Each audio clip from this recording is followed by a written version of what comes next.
fellow artists. And let me share my screen with you guys.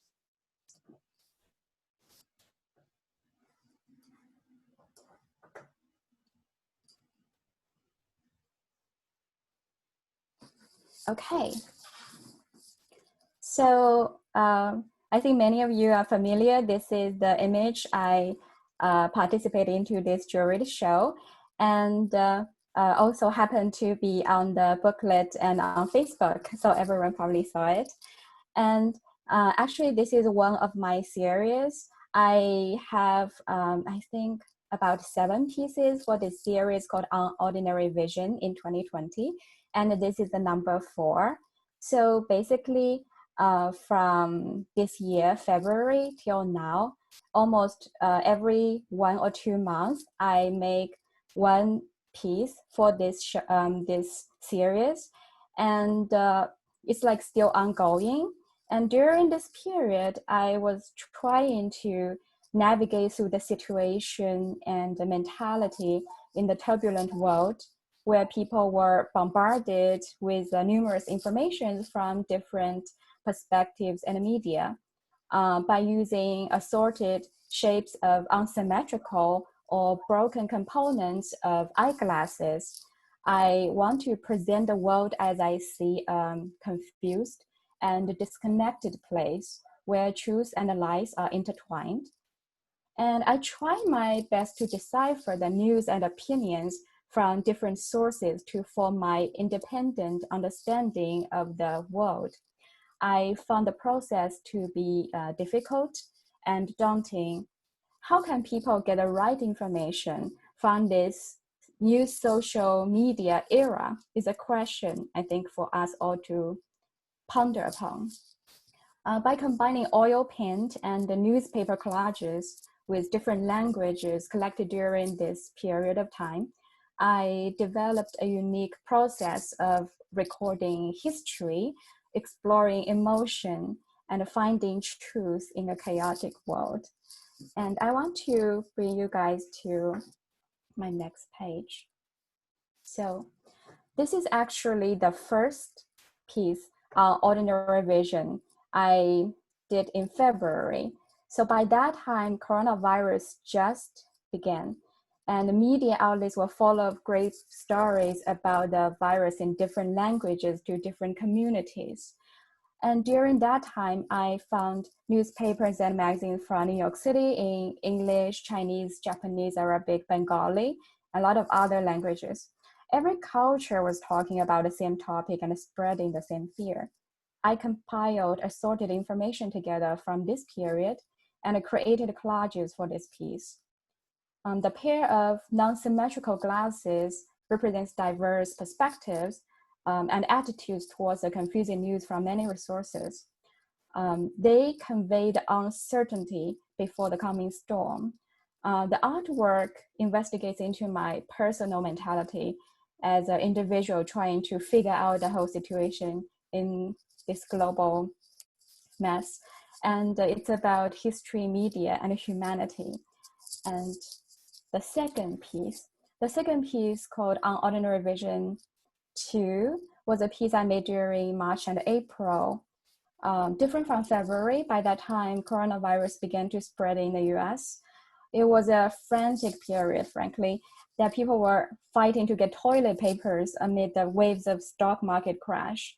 And everyone was very nervous and everything was uncertain. Our normal life was interrupted. So this art piece reflects a situation during that chaotic moment. Fear and confusion were like tsunami waves crashing to the shore. And this is also like my personal diary about this event. So this piece on Ordinary Vision 3 was created in April and May. So I began the lockdown mode and life seemed a little bit calmed down. However, the constant updated confirmed cases and death numbers shocked and saddened me every day. Physically, I was detached from the outside world. Emotionally, it took a toll on me. So at this time, painting and organizing the newspapers was a way for me to heal myself. Also, the increasing racism towards Asian Americans because of pandemic added uncertainties and anxieties among our community.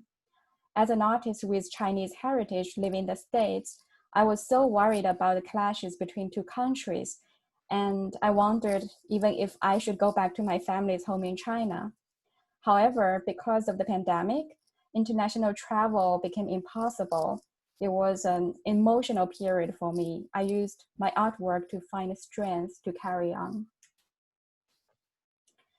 This piece is a piece accepted by this jury show. It was a piece I created between June and July.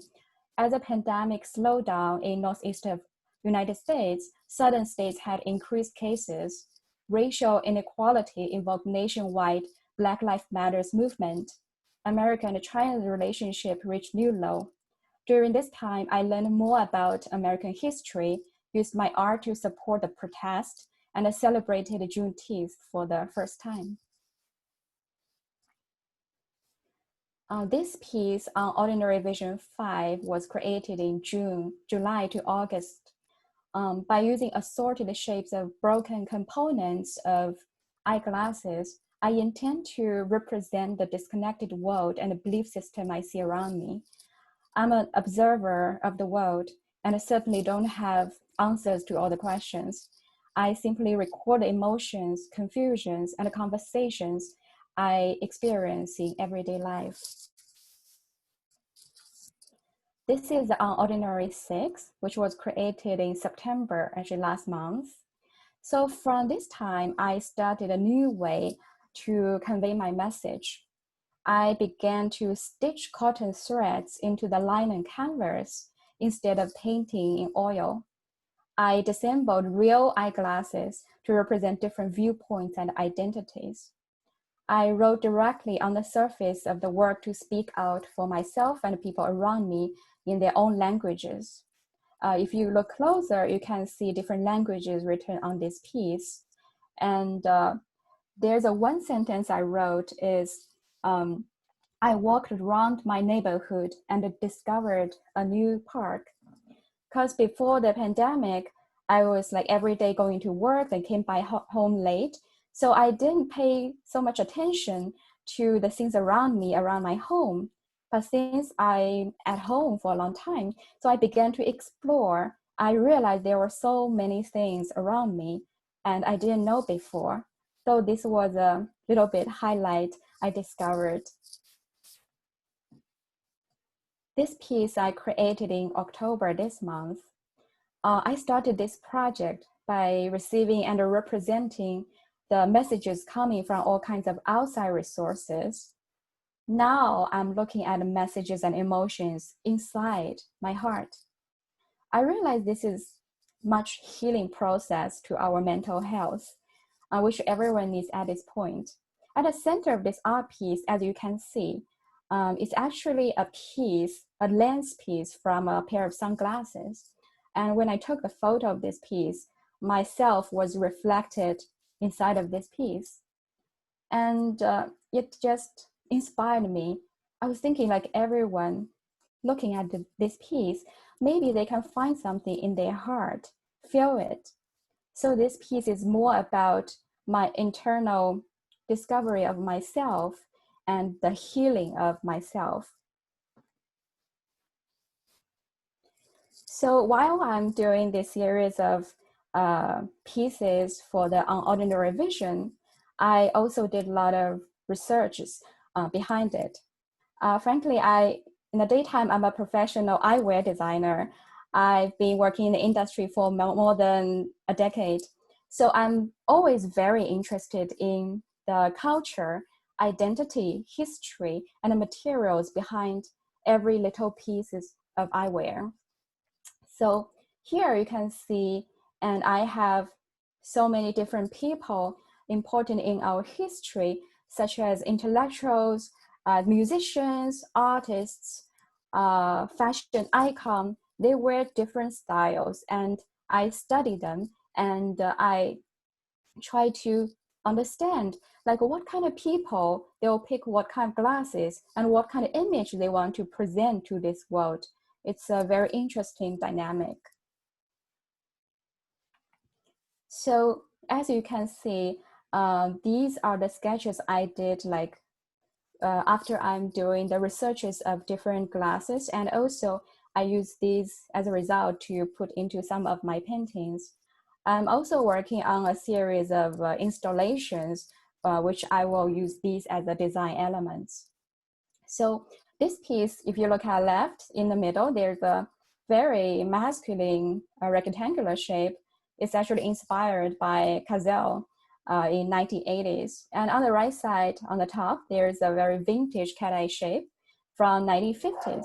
And at the bottom is like a very chic and a modern, a sharp cat eye shape from recent time.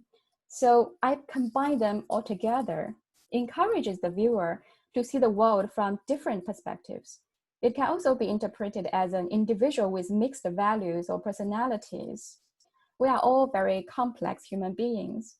A simple glimpse of us might leave others a quick impression or easily assume the stereotypes because we are wrapped by consumer products based on mass production. However, we are so much more than that. So I want to use this combination of different style, different era, these eyewear pieces to present this idea. The next one, and this is like from the left side, you can see this big round shape, actually inspired by Emily Pucci's 1965 style, and also our fashion icon Iris was wearing it too. And on the right side, you can see the metal small round shape. If you look at left images, I'm inspired by intellectuals like Allen Ginsberg, John Lennon, and even Gandhi had a pair of glasses like this. On the top one, very small, very sharp rectangular shape. It's a very like rock and roll style in 1960s. And these like oversized fashion manifesto, small round metal intellectual, and a sleek rectangular rock and roll combining together. What is it? It questions the external expression of one's daily existence. It is a celebration of the totality of our beautiful unconscious mind. This is another research, very simple. Left side is a very fashion-forward shape inspired by Audrey Hepburn's style in the movie. And right side is inspired by Woody Allen's very classic male Wayfair shape.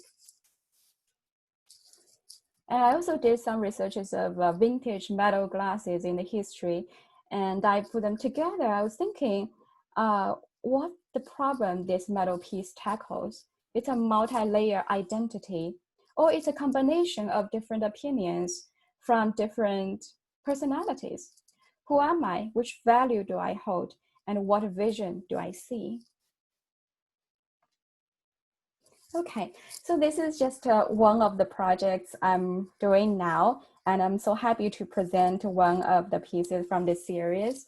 And I'm also a designer and a writer, and my last project book I launched, hosted by New York Public Library on the Authors Talk. If you are interested, you can click the link below at the right side. And you can also follow me on my Instagram or check my website. So let me stop share for now. Okay, get back to you, Joanna. Great. That I had no idea about this part of your, the other part of your life where you're working actually with frames and eyeglasses. And I was just checking to see if we have any questions right now in the Q&A, and let's see. One of the questions I actually had when I was looking at some of those earlier works, the collage works, where outside of the eyeglasses you had an eye, or various kind of cartoonish eyes, and what I immediately thought of with weird floating eyes was the back of the dollar bill, with the weird floating eye on top of the pyramid, and the kind of the eye of providence, well, kind of looking over this divine, or the eye of God or something. And I would just wonder if that's something that at all plays into this, or that's just my weird iconic the way my brain thinks about iconography. But because this, you know, it's not, it's really a man-made driven story that you're talking about, especially with perspective. But just wondering if you could, if that is anything that you think about. Okay, so I put these eyes there because I feel like they express my emotion better. And some of them, like if you take a look, you can see some of them are like a crying eyes with tears. Some of them are smiling eyes. Some of them are, I think, like a sleepy eye shape, and some are like a confused eye.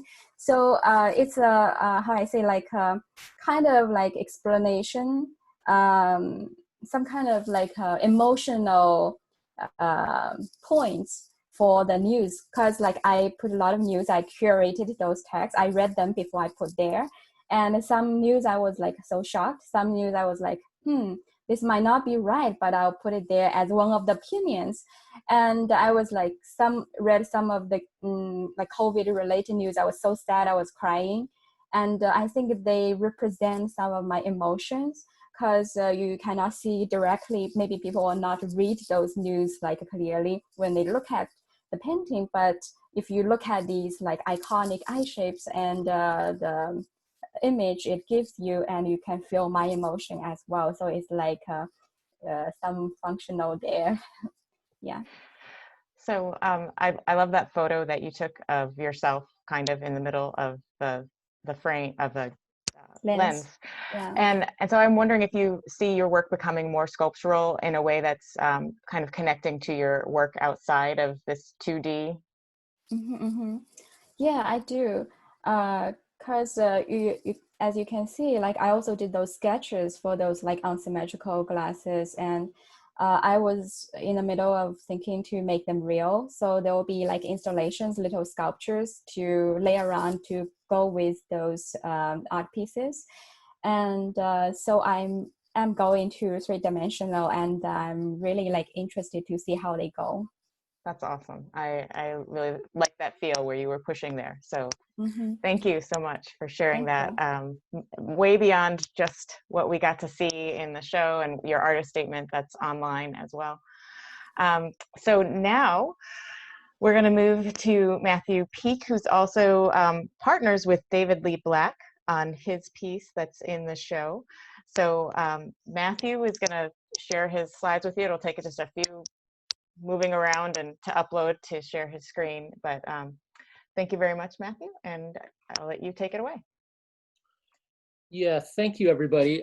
Thanks for attending. And again, thanks to the Barrett Arts Center. I guess it's great having art that you can actually see and move around and touch or be with, this time with maybe 6 months of lockdown or isolation. So it's been really great. I'm really happy to be part of this exhibit. So let me just start my process of screen sharing and try to get everything set up relatively quickly. And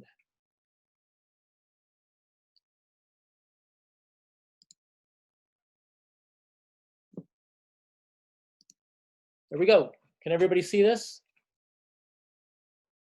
Good. So yeah, Matthew Peake, that's my name, Matt. I like people. I've always liked people. And I guess that's why my first profession for 27 years was as a family physician. When I gave up my doctoring career 14 years ago to pursue the arts, it therefore made sense that I would begin using the human figure as my subject. So I painted models from the back. I painted models from the front. And I painted them from the side.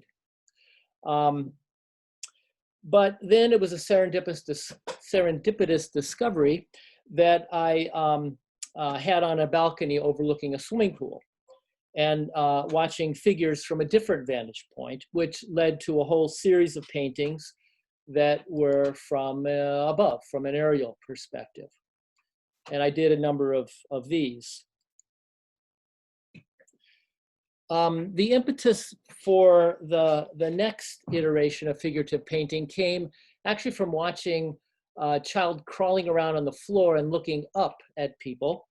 And so I decided to do some paintings or some artwork from below. And I could have presented these subjects in a two-dimensional manner with the top and the bottom and the sides, but I decided it'd be more interesting to put these on a block. And to see all figures on a block, you would have to put the block on its point so that you could walk around or see everything, all 6 sides. So that was the concept, the idea that I had in early 2018. Now, I'm not sure how all creative minds work. I guess they're all a little bit different, but our impulse to do something has to ultimately be operationalized. It's been said it's all about process, and I'm not sure if that's true or not. But for me, it usually happens organically, starting with some initial intention or deliberation, but then it's usually followed by intuition and random chance. I also find that when I'm composing, that one mark or one color will often suggest the next shape or the next color to follow. But it's making that first mark that sometimes is the hardest. So for this project, that first mark was actually the decision to work independently, entirely on my own, or to collaborate with others. And I actually chose to make this artwork a collaborative effort. So with this block and those Prismacolor studies, I enticed my Boston gallery mate, figurative photographer David Lee Black.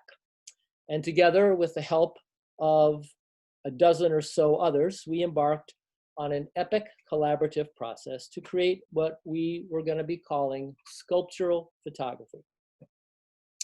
So first, we had to decide on a size.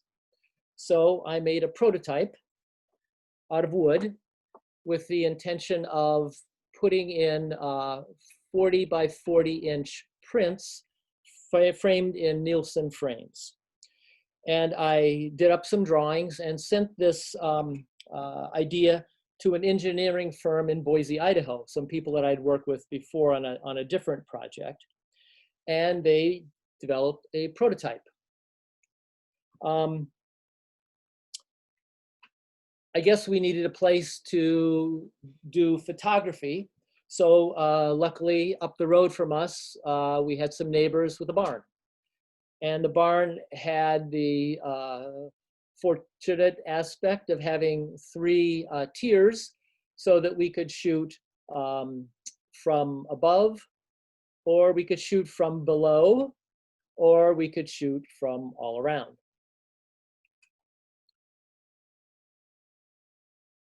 Then we had to hire a builder, someone to help us construct a stage that we would put on a plexiglass platform that my friend assured me would support the weight of 2 people or so, weighing a total of 500 pounds.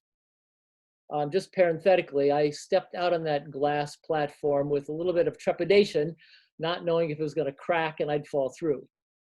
But it didn't.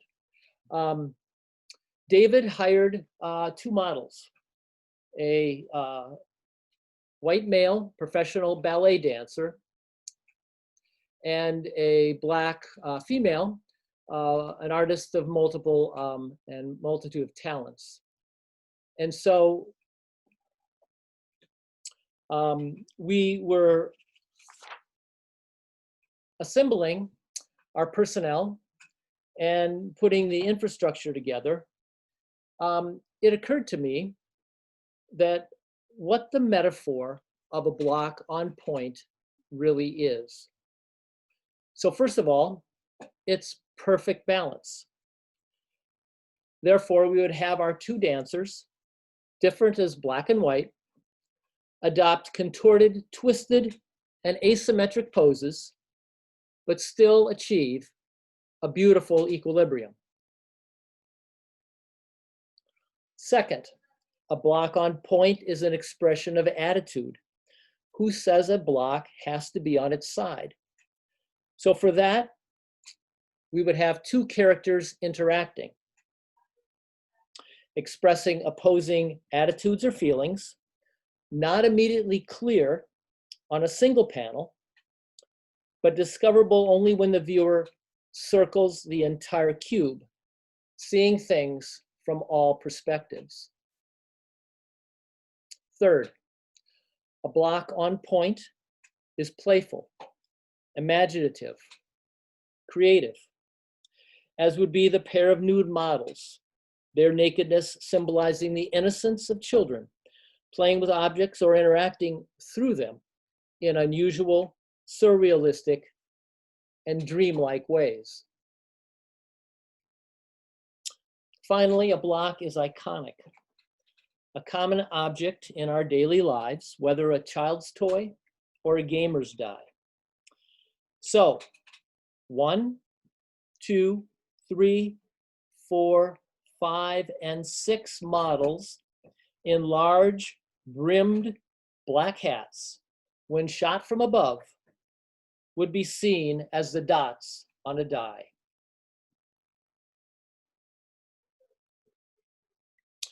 These developing ideas required us to clothe our models in specific ways and to find poses for them to embody the metaphors that we were imagining in our sculptural display. That required a night of rehearsal for all the imagined poses, playing role play games suggested by a friend who directed community theater. One memorable backstory comes with Outside the Box surrealistic play Irony, which is the one on display at the Barrett Arts Center. We gave the models 2 objects to play with, a steam iron and a 5-iron, and asked them without prompting to interact with the irons. The man took the golf club and the woman the steam iron and began playing with them in somewhat typical ways. The woman kneeling down on the floor ironing and the man pretending to address an imaginary golf ball. We photographed their poses from all angles and quit for the day.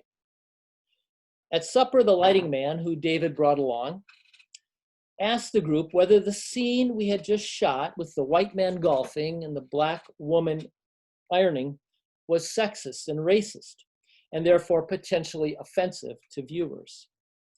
After a prolonged discussion among all of us, which took many amusing and serious turns, we elected to keep this series of shots, especially because our woman model felt okay about it. She said it was just natural for us to use the objects that we were most familiar with. But the next morning at breakfast, she came to me having changed her mind. So we went back to the barn and had the woman use the golf club and the man the iron, and came up with a pose which we all liked, which we called Irony. It was an example of how a concept of a block on point was evolving to become an actual piece of art through the collaborative efforts of the photographer and me, of the lighting guy, of the 2 models, and the several others. But we weren't there yet.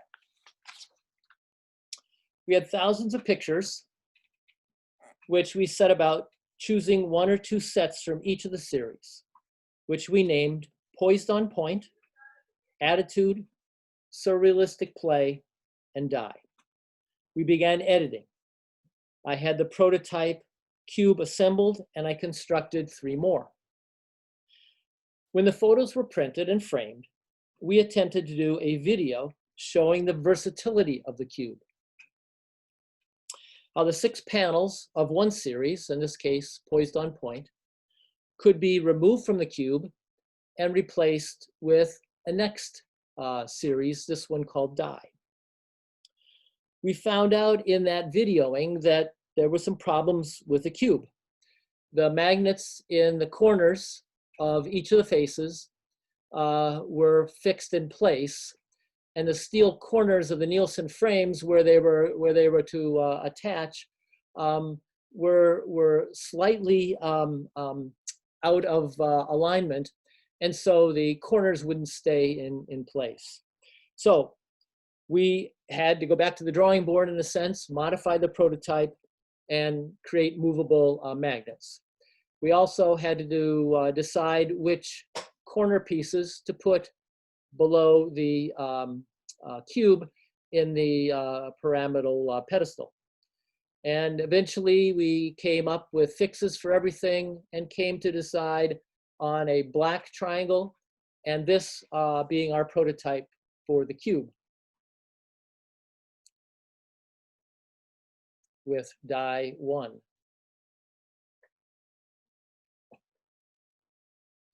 So we began showing this in areas, venues all around New England, New York, New Jersey over the following year. And I'm just going to go through some of those series just so each of you can see. This is Poised on Point at the Southern Vermont Arts Center in Bennington, or Manchester, I'm sorry, Manchester, Vermont. And this is a article in the Artscope magazine that David Lee Black submitted of the individual pieces. This is one we called surrealistic play Gray Groom. So in addition to having beautiful young models, we decided to have some older people posing, and this was a surrealistic play with a grooming instruments, brushes and combs, mirror, and a clay face. This was Outside the Box Attitude, Hopeless Reassurance. This is at the Kennedy School in Cambridge, and that's one of the faces of that one.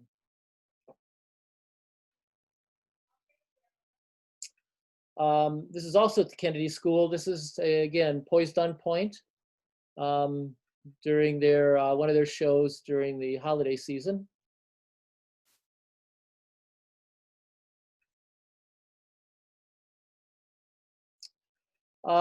This is Outside the Box Attitude, Certain Doubt.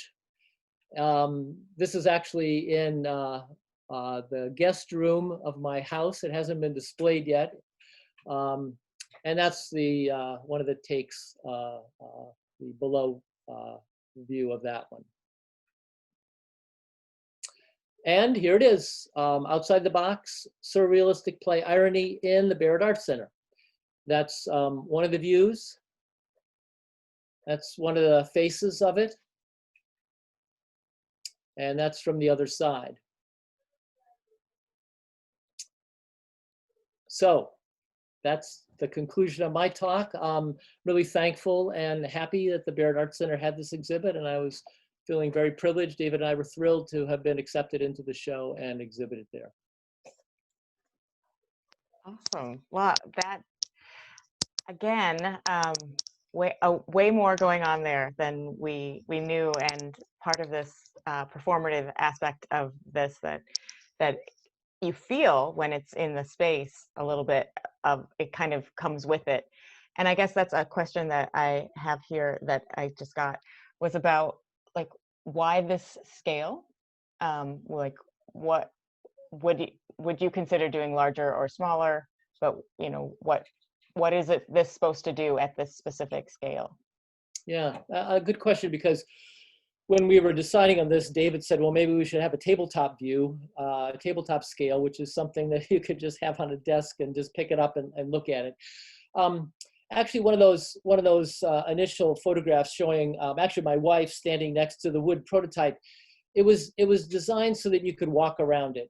And the idea was that and in sort of in conjunction with the show, New Directions, we wanted to sort of view how people view things, or sort of represent how people view things, so that you had to get different perspectives. You had to look at things from different perspectives. And that was the idea, was that you walk around. You didn't, if it didn't make sense one view, you looked at the other side, or from a top, from below, but you had to get multiple perspectives to understand.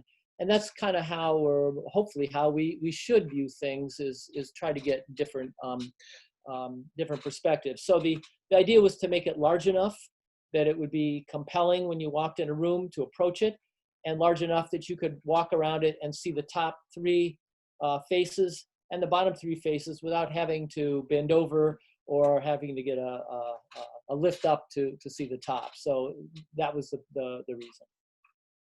Excellent. Yeah, that makes sense. We do have usually during the year we have a young program for kids who are on our block who are age 6 to 10, and this would have been just a really good starting off point for talking about scale and talking about perspectives. And I think, June, your work is also really ties into the idea of perspectives. So yeah, I think it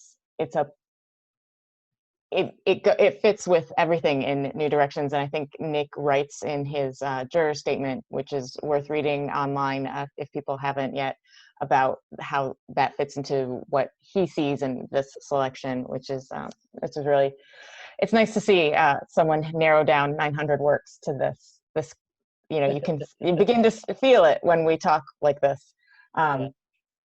So thank you very much, Matthew, and to your partners from David to all of the participants and the models and, the theater people. It's a real gift to have it with us. Yeah, you're welcome. Great.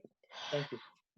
And now we are moving to someone from a little closer to home, Bill Grant, who has not originally from here, but we are glad to have him here in Dutchess County in Millbrook. And he's actually going to show us around his around his studio to look at his art in person, so to speak.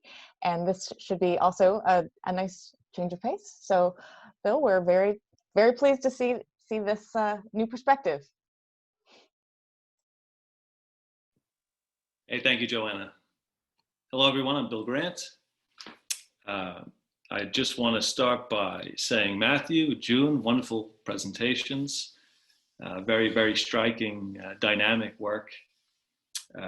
Matthew, I love the cube. Terrific idea.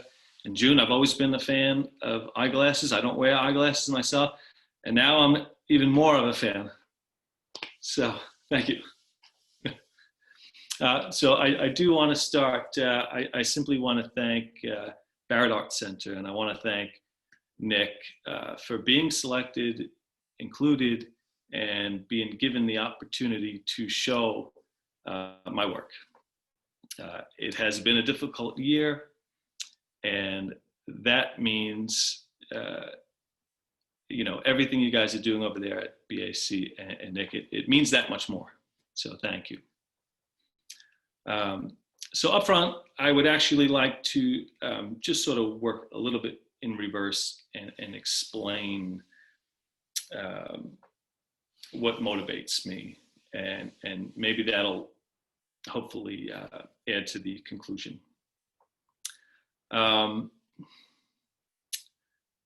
So for a moment, I'd like to speak about art appreciation and the visual arts, and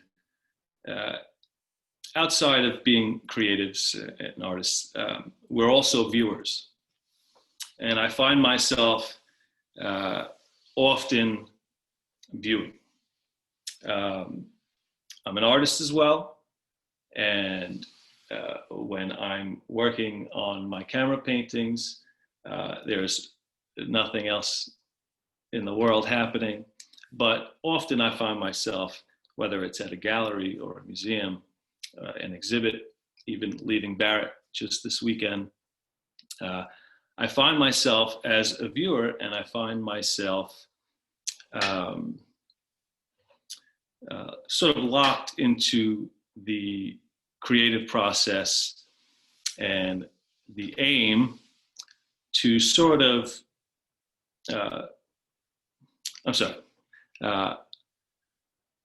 I believe that the creative process and the aim and the hope and the intention to add to the historical arc that is the visual arts. I certainly am appreciative and am entertained by the history of art itself. Influence and innovation shape the path. As a viewer, especially, I'm reminded of certain exhibits I've seen in the past. I recall walking into a room and for the first time seeing a sandback installation, and I was absolutely floored. And you know, that invention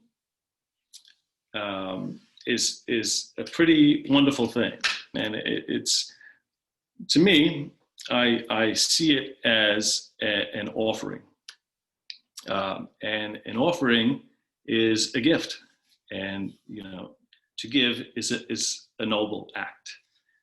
And so I think from the beginning, as an artist, I sort of always want to keep that in mind. I want to offer the viewer an experience. I want them to wonder. I want them to maybe feel a little bit of magic.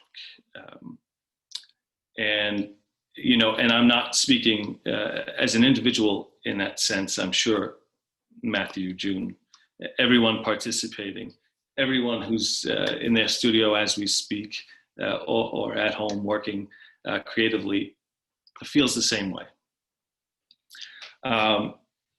So initially, I approached my work motivated by invention.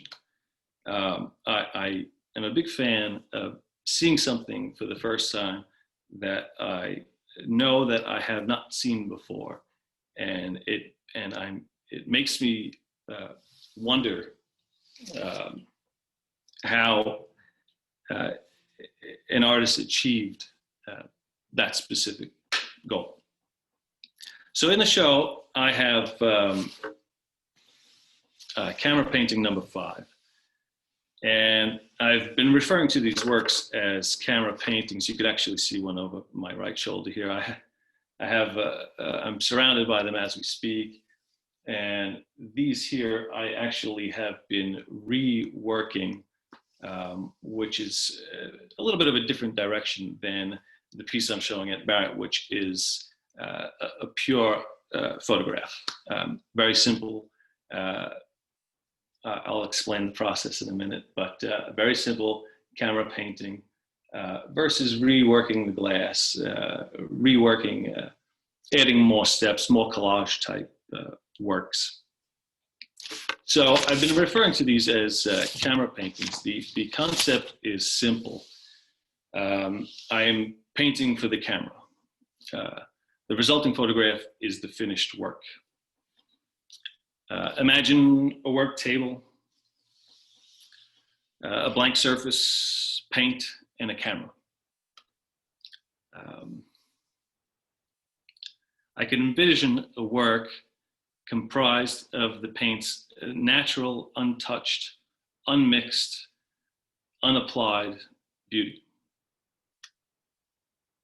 So in essence, I am using the wet paint and using light to illuminate the wet paint and sculpt and capture the sculpted paint in its form. And wet paint is sometimes camera shy. So I know it sounds easy up front, but like all photographers can understand this, I throw out countless images before I get to a printable image. Especially working with paint, I had to very much, and it was mostly trial and error, I had to very much find out what paints liked the camera. Certain brands, for instance, what colors worked, what colors didn't work. And I sort of have narrowed it down basically to the cadmium orange. We have a Payne's gray, a standard red, teal, magenta, white, black, orange. They seem to appreciate the camera the most.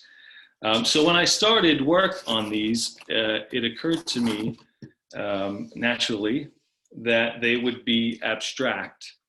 But I didn't want to go down a traditional path. I first had to work on how to shape them.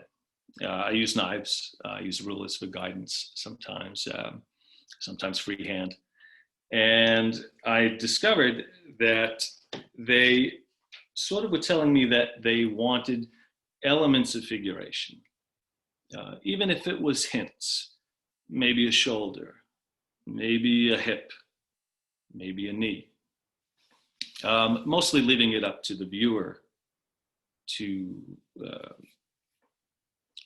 get what they can from the work, from viewing the work, seeing the work. Let's see.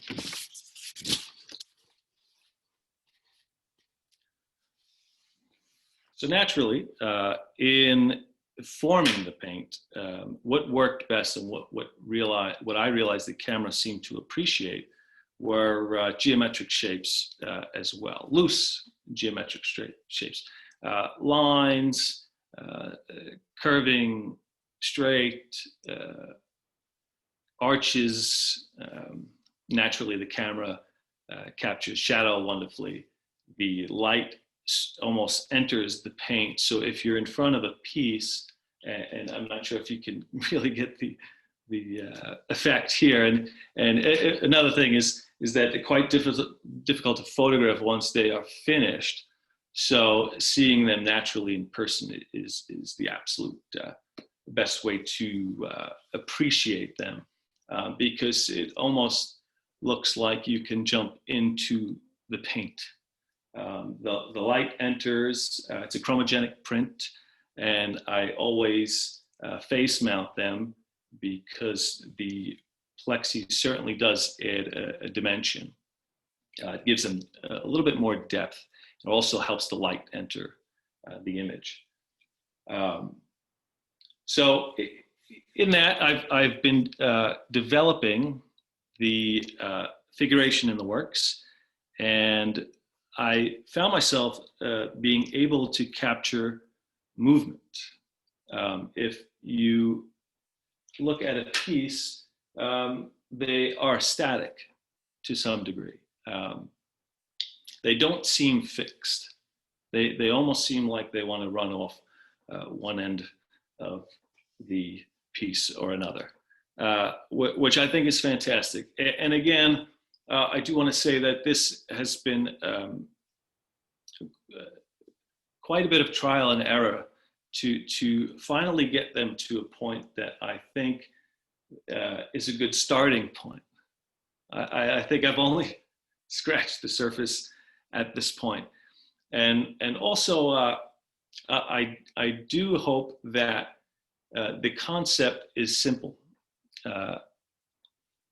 photographing paint, and not for reproductive purposes or for an ad for golden paints, but actually making a work for the camera. And it's something that intrigued me because first and foremost, it was something that I hadn't seen, and I wanting with paint. Well, I also draw, I also do collage, and I wanted to see more from the paint, into the paint, in essence. And so still very much a work in progress, but I think I'm getting there. And my hope is that a viewer, after seeing a work or seeing a show or exhibit, would leave with that same bit of magic, or that same bit of wonder. Very simply, leaving in a different frame of mind, naturally, with questions, some answers. You know, I think that's about it. Thank you. I thank you so much for that. I think Matt has a question for you. Sure. Yeah, I was kind of hoping to see something more than a little piece of that one. You talked about walking around and just showing some of them in your studio. My first question is there a right way or a preferred way to exhibit them, or do you not have any preference? Can a buyer or artist look at them in different orientations? I'm sorry, so just one more time. Yeah, I'm just wondering, is there a preferred orientation that you intend the piece to be in, or can a buyer who takes it home turn it 90 degrees or 180 degrees? Sure, they actually can. I often find myself working on certain photographs and finding that they potentially do work better upside down, left, right. But generally, I work with the light from above the work, and I do like how the light casts towards the bottom of the work or towards the floor. So 99% of the time, I work that way, and I keep it that way, try to keep it that way. They're very, the works, believe it or not, I work on almost a microscopic level. So often I sculpt a piece and it could look absolutely perfect to the naked eye, but then once the camera gets a hold of it, once I get in it, I realize, oh, maybe not. You know, maybe not this one, or some are terrific, some aren't. And so it's really very difficult until I get to the post-production process. It's almost impossible to know if the work would meet the standard, I would say. Thank you. Yeah, thanks for the question. Hey, Bill, I have a question too. I really Yes. love the volume of the pigment, the feeling of it. And what kind of exact material or pigment do you use for your painting? Yeah, so I realized that, and I've basically explored most pigment types. I come back to and I stick with acrylic because of its plasticity. It holds its form well until it dries. When it dries, it loses its brilliance. It loses its shape. But I'm able to have about an hour or two where it still holds its form. It still has its vibrance, and the camera appreciates it more so. Nice, thank you. Thanks, Jim. I think, you know, I actually have a question about that goes back to, actually piggybacks on a question from before about scale.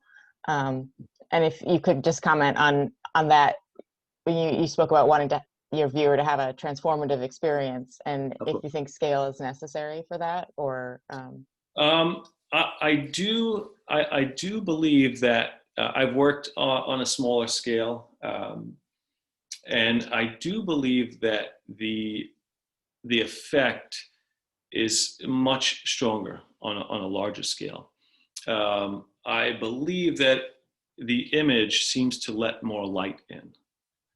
It seems to have more depth. It seems to move more so. I mean, it's pretty interesting because if I were to print this image behind me, if I were to print it, it's probably about 40 by 55 or so. And if I were to print it at 10 by 12, it might look like a funny image, actually. It might not actually have any of the presence that it has at this size. And it's because of the sculptural blocks and the color blocks lend themselves for the light to really get into the print, the chemicals, really. So yeah. I think one of the things that I guess that everyone wouldn't know this, but the image you submitted that the juror had the chance to look at shows a person interacting with your work, which is a really interesting way that you're kind of forefronting that this is an exchange, and the culmination of the artistic process is with the audience and the individual interacting with it. And I think Tricia commented earlier that before this, that all three of you have in different ways are asking the audience to interact differently, and that's kind of a theme through all three of you. June, your work, we have to get up close. Like it requires this intimacy and demands that. And if that is something that you think about at all, about what you ask of your viewer when they see your work, like that demand. Mm-hmm. Well, it's funny because I was thinking recently about influences and artists I'm inspired by and why I'm inspired by them. And I find that a lot of them have very much to say socially, politically. And then I find when I get to work, I often don't approach my work with any sort of social or political aspects, and it's strange. And and I think a part of that comes from the wonderful fact, and that for instance, the other morning I got up, I picked up my phone, and I looked at a couple of photos of Fontana's work, the cut canvases, and it just absolutely made my morning, and for about an hour it was everything. And so a part of me really does kind of like the diversion or the distraction that a work can take you out of, if that's what the viewer gets from the work. Yeah, thank you. June, did you have something you wanted to say? Oh, I'm okay. But I was like thinking, actually, like following Bill's thoughts. I have a thought, like the way I put all those news together. Actually, it's a diversion for me. Like I don't really dive into like individual opinion or something. I just see, oh, there are so many ideas outside. Like I put them together, I collect them, I make them harmonious together.